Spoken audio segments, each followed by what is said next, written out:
Shalom Bracha, nous poursuivons avec la troisième Mishnah du 7e Pérek. La Mishnah nous enseigne Amadir et Ishto, Shelo titkashet bechad mikol haminim.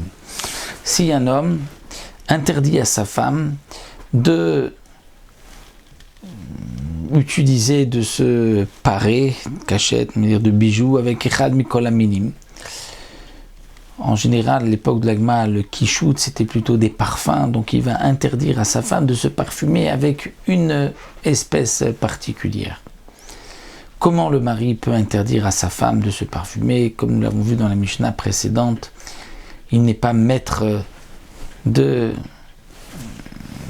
ce qui appartient à sa femme, de l'interdire ce qui ne lui appartient pas. Donc nous avons vu, c'est le même principe que la Mishnah précédente, c'est lorsque la femme a fait un néder et que le mari a maintenu le néder alors qu'il aurait pu l'annuler. Donc Madir et Ishto kachet bechad mikol haminim, elle a fait le néder, je m'interdis sous forme de néder tel parfum, et lui a maintenu. Bien yotzi veiten ktuba, il la divorcera et lui donnera la ktuba. C'est-à-dire que la femme peut exiger le divorce et le get et la ktuba.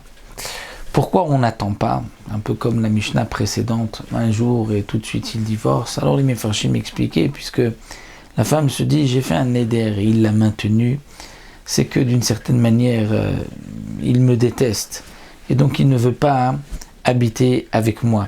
C'est pour cela qu'il me fait tel, accepte tel et tel nédarim.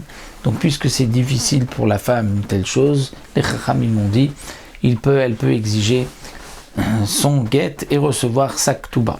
Rabbi Yossé Omer be'aniyot shelo natan kitzva be'ashirot shloshim. Rabbi Yossé dit, il y a quand même un certain temps. Si c'est aniyot, c'est-à-dire une femme pauvre, dans le cas où il n'a pas donné de temps, jusqu'à quand ce sera interdit, c'est là que yotzi viten ktuba. Mais s'il y avait un temps, et jusqu'à combien il attendra? Jusqu'à 12 mois, alors elle attendra jusqu'à la fin des 12 mois pour pouvoir ensuite se parfumer, utiliser tel ou tel parfum. Si c'est une femme riche, c'est-à-dire importante, avait l'habitude donc de se parfumer, là on lui donnera 30 jours. Pourquoi 30 jours? Parce que, comme explique Barthénora, pendant les 30 jours, elle profite encore des parfums qu'elle avait mis auparavant. Au-delà de 30 jours, donc là, elle peut exiger le get et aussi recevoir le montant de sa ktuba. Donc ici, la Mishnah nous a donné des exemples d'un homme qui maintient le néder de sa femme alors qu'il aurait pu les annuler. Et n'oublions pas, le mari peut annuler les vœux de sa femme, mais seulement si ce sont des vœux qui le concernent à lui aussi.